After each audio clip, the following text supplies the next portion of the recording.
Amalan pertama yang ringan-ringan dan dipaksa oleh Allah untuk mengerjakan itu. Buka Quran surah ke-20, Quran surah ke-20 ayat ke-14. Innani anallah la ilaha illa ana fa'budni wa aqimis salata li dzikri. Zikir. Innani anallah, kata Allah, saya Allah. Allah perkenalkan dirinya. La ilaha illa ana, tidak ada Tuhan yang layak disembah, dipertuhankan, diesakan kecuali saya. Fa'budni, sembah saya. Bagaimana cara menyembahmu ya Allah? Wa aqimis salata li dzikri, tunaikan salat sebagai zikir kepadaku. Tunaikan salat sebagai zikir kepadaku. Allahu Akbar. Salat disebut sebagai amalan zikir. Nah, sekarang saya tanya pada Anda, apakah saat salat kita membaca Al-Quran? Oh. Bahkan tidak sah dalam salat ketika ditunaikan Anda, apalagi dalam salat sendirian, ya awas, hati-hati, atau berjamaah imamnya tidak membaca Al-Quran, tidak sah. Apa bacaannya? Al-Fatihah. Bismillahirrahmanirrahim. Alhamdulillahirabbil alamin sampai dengan akhirnya waladdallin. Al-Quran bukan? Al-Quran. Itu yang paling ringan. 17 kali kita bacakan tanpa henti. Silahkan cek. Bukankah salat yang wajib itu 17 rakaat? Bukankah setiap rakaatnya baca Al-Fatihah? Bukankah Al-Fatihah bagian dari Al-Quran? Jadi Allah perkenalkan yang singkat dulu. Jangan panjang-panjang dulu ya. Kata Allah, saya perkenalkan nih, kalau kamu amalkan ini, kamu kerjakan, maka saya berikan ketenangan dalam kehidupan, kenyamanan dalam kehidupan. Allahu Akbar. Apa kalimatnya? Lihat, wa aqimis salata li dzikri, tunaikan salat sebagai zikir kepadaku. Salat disebut zikir. Zikir terkait dengan Al-Quran. Bukankah dalam salat Anda baca Al-Quran? Sekarang awas, hati-hati ya, pelan-pelan, pelan-pelan. Sekarang lihat, saya berikan 2 pembuktian kepada Anda. Buktian pertama, mulai Al-Fatihah dulu. Jangan dikira saat baca Al-Fatihah itu tidak ada manfaatnya. Perhatikan bagaimana Allah memberikan kemuliaan. Saat Anda membaca Al-Fatihah dalam salat, ada hadis qudsi. Hadisnya sahih. Di antara periwayatnya banyak kalangan para sahabat, termasuk sahabat Anas bin Malik radhiyallahu taala anhu. Saya bacakan hadisnya, hadis qudsi.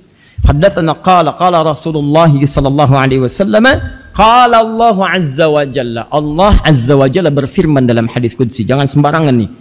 Jadi begitu tadi saya katakan di awal, Anda ingat Allah, Allah akan jaga Anda dan memenuhi kebutuhan Anda.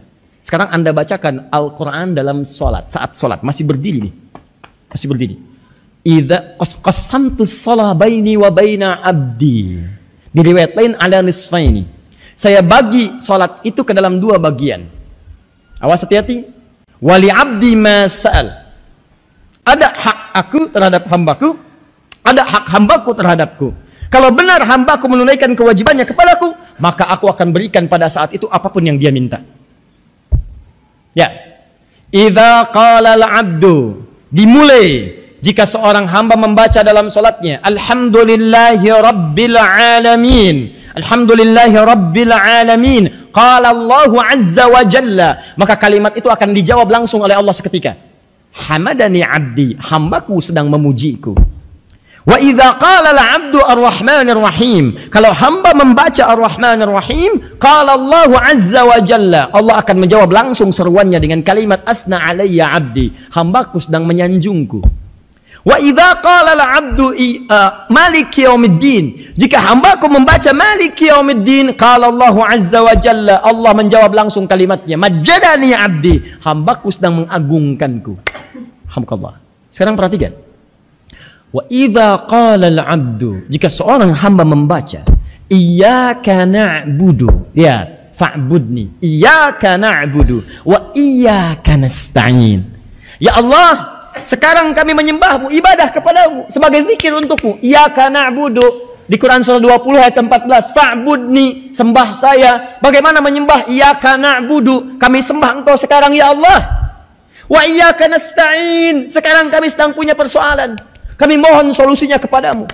Perhatikan jawabannya.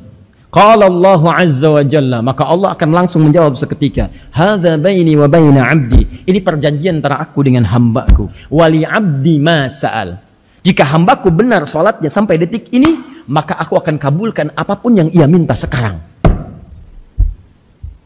Karena itu ketika Anda salat, sebelum Anda salat, itu dilekatkan kalimat permintaan, minta solusi. Silahkan cek. Nah, jadi cek teman-teman sekalian. Jadi begitu Anda benar ibadahnya, kata Allah, masa sekarang apa yang dia minta nih, saya kabulin. Mau minta apa?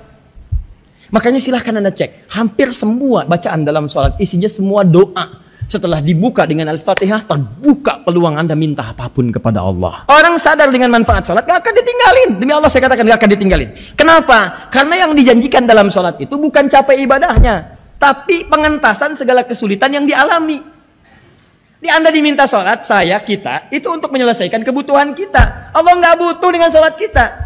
Ini catat kalimat saya lagi. Semuka langit dan bumi tidak sujud kepada Allah, tidak sholat, tidak akan menurunkan status Allah sebagai Tuhan. Yang butuh kita. Makanya semua bacaan sholat itu doa. Silahkan cek. Ba'da al-fatihah, ruku, doa. Sujud, doa. Duduk di antara dua sujud, banyak doanya. Rabbighfirli, warhamni, wajburni, warfa'ni, warzukni, dan seterusnya. Minta rezeki, minta rahmat, minta pengampunan, minta perlindungan, segalanya tuh. Pertanyaan saya, maaf ya, maaf sekali. Pertanyaan saya, dari sekian yang diminta itu, berapa yang dikabul? Ayo. Kalau dalam sholat Anda tidak menerapkan zikir, zikir itu kan ingat Allah. Banyak orang saat sholat gak ingat Allah. Kalau dalam sholat yang gak ingat Allah, bagaimana bisa dikabul? Jelas? Sekarang gini, kita ambil yang ringan-ringan dulu ya. Yang ringan-ringan dulu. Ini kan baru sholat, itu kan sangat ringan nih. Kalau Anda sholatnya bagus, menjadikan Anda ingat dengan Allah, nih lihat ini, Masya Allah, saya itu selalu merasa serba kekurangan. Kalau kita berhadapan dengan Al-Quran, lemahlah diri saya itu. Kalimatnya, segalanya tuh Masya Allah. Semakin dicari, semakin ketemu. Gak pernah kehilangan sesuatu pun. Ada lagi. Sholat itu artinya apa? Doa. Itu terjemahan fikih. Pemaknaan fikih as-sholat tuh ya doa. Karena semua yang dibaca dalam sholat doa. Tapi kalau Anda baca dengan bacaan ilmu lughah, as-sholah, asalnya bukan doa. As-sholah. Lihat sini. Dari wasala yasilu silatan wasolatan. Wasala yasilu artinya sampai, silatan sampai terhubung. Silat itu artinya sesuatu yang terhubung dengan erat. Pernah dengar silaturahmi? Silaturahim? Kenapa disebut silaturahim? Karena pada saat pertemuan itu terhubunglah kasih sayang dengan sangat erat. Nyambung. Bisa bertanya, bisa bersapa, yang tadinya nggak ketemu bisa salaman, bisa macam-macam ngobrol. Apa ciri kesuksesannya? Setelah berpisah jadi ingat. Mendoakan kawan, kan? Memuliakannya, dan seterusnya. Diingat, itu namanya silaturahim. Nah, hubungan Anda dengan Allah yang menjadikan Anda teringat sepanjang masa dengan Allah, itu disebut dengan silah namanya. Berubah jadi ibadah disebut dengan sholat namanya. Sholat, kenapa disebut dengan sholat? Karena ibadah ini akan membuat Anda terhubung erat dengan Allah Subhanahu wa Ta'ala. Dari mana tahunya terhubung? Pasca sholat. Makanya kalau orang benar sholatnya, kan dilatih dalam sholat supaya ingat dengan Allah. Makanya setelah sholat, ingatnya kepada Allah. Dan yang terakhir, ini yang paling menarik. Ini yang paling menarik nih. Allahumma shalli ala Muhammad. Lihat sini ya. Fadkuruni adkurkum. Kamu ingat saya pun ingat kamu. Sekarang saya kasih rumus yang terakhir. Bukankah amalan itu dalam ayat ini disebutkan akan menjadikan kadar ingatan Allah kepada kita? Maksud ingatan itu perhatian. Semakin kita cepat merespon Allah, maka Allah pun akan semakin cepat merespon kita. Seakan-akan Allah katakan, hei, kalau para ayah ingat waktu sholat, maka ingatkan kepada anak dan istrinya. Hei, kalau istrinya yang ingat duluan, ayahnya tidur, maka ingatkan ayahnya. Hei, jika anaknya yang ingat duluan, orang tua belum ingat, maka ingatkan orang tuanya. Seakan-akan Allah ingin katakan, ingat ya, terkait dengan waktu sholat, maka kalian mesti saling mengingatkan. Tidak pernah disebutkan ibadah dengan konsep seperti ini menunjukkan ada yang penting di dalamnya. Ingat ya, kalau semua diminta untuk ingat mengerjakan, artinya ada yang sangat penting. Saking pentingnya, jangan sampai orang lain kelewat mengerjakan ini. Supaya mendapatkan manfaat yang serupa. Jadi kalau Anda diminta menjaga, berarti Anda diminta merawat, diminta untuk melihat, mengamati, diminta singkatnya untuk memastikan bahwa tidak lewat dari batas yang dijaga itu. Sekarang Allah katakan, jaga waktu-waktu sholat. Apa artinya? Artinya, jangan sampai ketika Anda menunaikan sholat itu lewat dari batas waktunya. Anda kerja jam 7 di kantor, datang jam 7. Standar kan? Standar, jangan protes. Datang jam 6 baru hebat. Ini kerja jam 7, datang jam 7. Ya standar, biasa aja. Biasa. Makanya Anda ingat Allah saat Allah panggil Anda baru ingat. Allahu Akbar, Allahu Akbar. Ya Allah, udah azan. Emang. Anda baru ingat. Maka rumus ini akan berlaku. Ingat saya ingat Anda. Saat Anda mengingat Allah, kalau dipanggil saja, maka Allah pun akan mengingat Anda saat Anda memanggilnya saja. Ingat rumus ini. Kalau Anda hanya ingat kepada Allah saat dipanggil oleh Allah, maka Allah pun akan mengingat Anda saat Anda memanggilnya saja. Allahu Akbar, ingat.